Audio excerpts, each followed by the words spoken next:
Bangkit dari penderitaan. Penderitaan adalah bagian dari pengalaman manusia. Tidak ada seorang pun yang hidup tanpa rasa sakit, kehilangan, atau pergumulan. Bahkan bagi orang percaya, Tuhan tidak menjanjikan hidup tanpa kesulitan. Kita justru dipanggil untuk menghadapi berbagai jenis pergumulan, baik akibat pilihan kita, perbuatan orang lain, atau hal-hal yang benar-benar di luar kendali kita. Namun, penderitaan bukanlah akhir dari cerita kita. Ketika kita mulai menyadari pola pikir dan kebiasaan destruktif yang membuat kita terjebak, kita dapat belajar untuk menderita dengan baik. Paulus menulis dalam Roma 8 ayat 17, "Jika kita memang menjadi anak-anak, kita juga adalah ahli waris Allah dan sekaligus ahli waris Kristus. Kalau kita menderita bersama-sama dengan Dia, supaya kita juga dipermuliakan bersama-sama dengan Dia."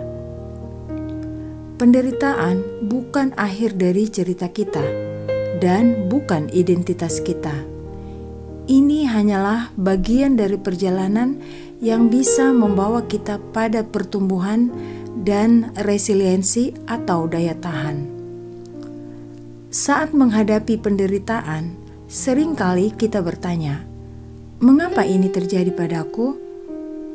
Pertanyaan itu wajar, tetapi terlalu sering membuat kita terjebak dalam lingkaran frustasi tanpa jawaban. Surat Yakobus mengingatkan kita, "Anggaplah sebagai suatu kebahagiaan, saudara-saudaraku, apabila kamu jatuh ke dalam berbagai pencobaan, sebab kamu tahu bahwa ujian terhadap imanmu menghasilkan ketekunan." Yakobus 1 ayat 2-3. Tuhan mengundang kita untuk mengganti pertanyaan "mengapa" dengan pertanyaan yang lebih membebaskan, yaitu "bagaimana aku bisa bertahan? Apa yang bisa aku pelajari dari pengalaman ini? Bagaimana Tuhan ingin memulihkan hidupku melalui ini?" Renungkan satu bentuk penderitaan yang dialami. Tidak perlu menganalisa atau menyelesaikannya. Cukup kita sadari keberadaannya. Pikiran kita sering menjadi medan perang yang paling sunyi. Saat kita terluka, pikiran-pikiran negatif mudah menyusup. "Tuhan tidak menolongku, aku tidak kuat lagi, aku tidak akan pernah bahagia, tidak ada yang peduli." Pikiran-pikiran itu menahan kita di tempat yang sama, menjaga kita tetap terjebak dalam rasa sakit. Untuk membangun resiliensi, kita perlu mengganti pikiran yang salah dengan kebenaran firman Tuhan, dengan harapan, ucapan syukur, dan iman yang meneguhkan. Seperti yang tertulis dalam Mazmur 19 ayat 14, "Biarlah perkataan mulutku dan renungan hatiku berkenan di hadapan-Mu ya Tuhan, gunung batuku dan penebusku." Dengan demikian, tekanan yang menghantam kita dapat menjadi dorongan untuk bangkit kembali, seperti bola karet yang dipantulkan ke tanah. Semakin keras dilempar, semakin tinggi pantulannya. Pikiran negatif apa yang sering menghantui Anda? Mari bisikkan dalam hati, "Tuhan, gantikan pikiranku dengan pikiran-Mu." Kadang penderitaan membuat kita merasa jauh dari Tuhan. Kita pergi ke gereja, membaca Alkitab, atau berdoa, tapi hati tetap terasa kosong. Tanpa sadar, kita menjadikan penderitaan pusat perhatian kita, menyedot energi dan perhatian. Tuhan dengan kelembutannya tetap menunggu kita untuk datang kepadanya. Dia mengundang kita untuk bersandar kembali, membawa semua kekacauan batin seperti Daud yang menangis di hadapan Allah. Dia berjanji dalam Mazmur 5 ayat 1-3. Perhatikanlah perkataanku ya Tuhan, dengarkanlah ratapanku. Perhatikanlah seruanku, Rajaku dan Allahku. Kepadamu aku berdoa pada waktu pagi, kepadamu aku menaruh doa dan menunggu. Kehadirannya menawarkan ketenangan dan arah.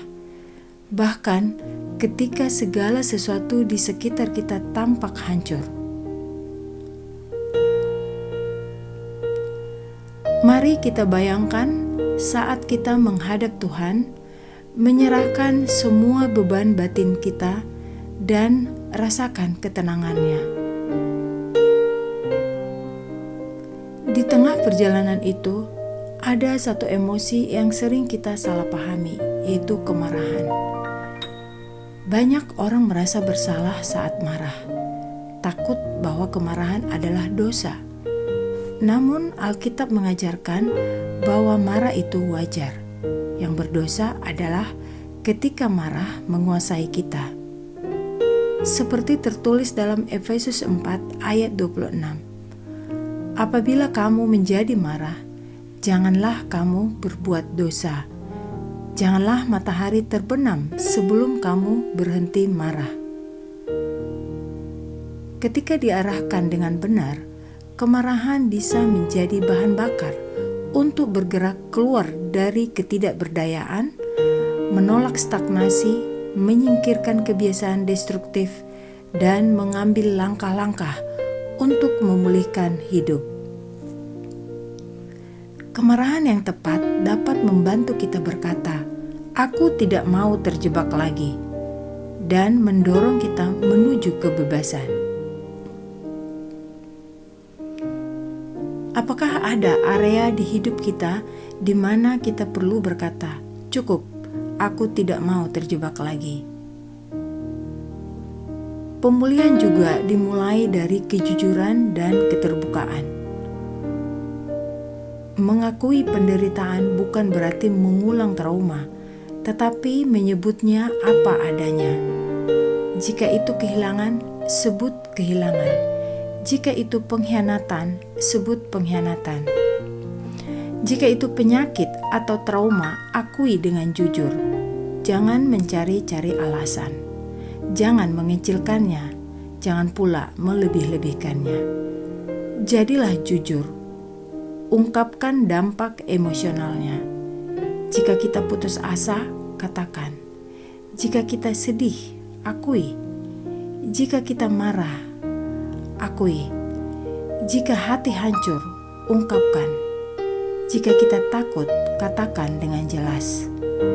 Kejujuran membuka ruang bagi Tuhan untuk bekerja dalam luka itu. Seperti melepas plester, mungkin terasa perih sejenak, tetapi rasa sakit itu akan memudar, memberi ruang bagi penyembuhan dan harapan. Saat kita jujur kepada Tuhan, kita mulai membebaskan diri dari belenggu yang menahan kita.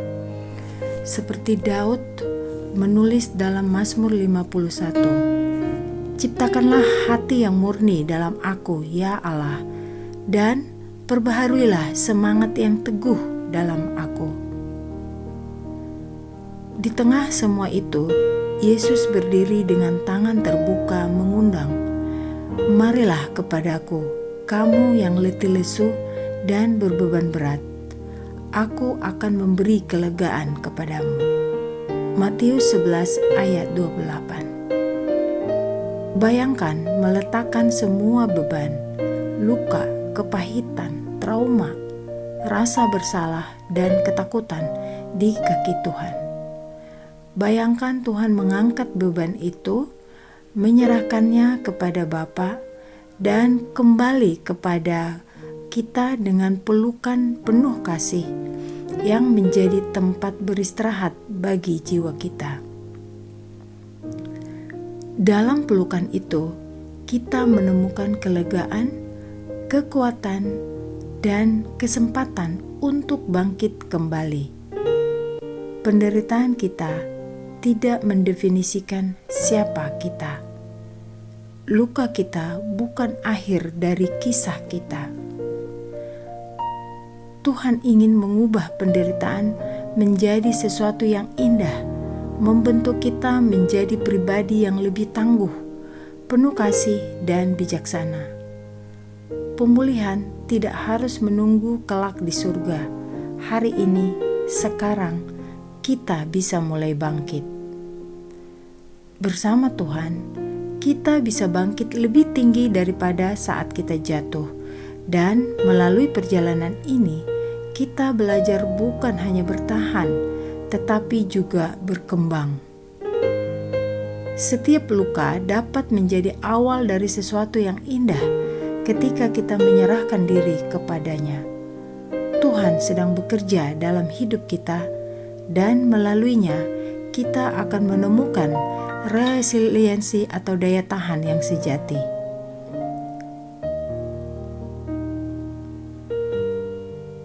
Bayangkan menyerahkan seluruh luka dan beban kita kepada Yesus dan rasakan ketenangan yang Yesus tawarkan.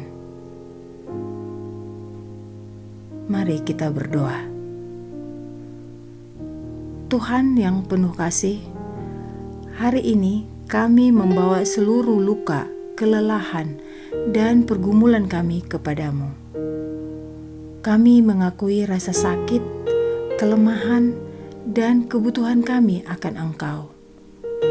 Tolong ubah pikiran kami, bersihkan pikiran yang menghancurkan, dan gantikan dengan kebenaran-Mu. Ajar kami untuk marah dengan benar, bersandar kembali kepadamu, dan berkata cukup pada semua yang menahan kami. Tuhan Yesus, kami menyerahkan semua bebannya di kaki-Mu. Tolong kami untuk bangkit kembali dengan kekuatan yang bukan dari kami tetapi dari-Mu. Jadikan penderitaan kami menjadi sesuatu yang indah. Bentuklah hati, pikiran, dan resiliensi kami yang baru. Dalam nama Yesus. Amin.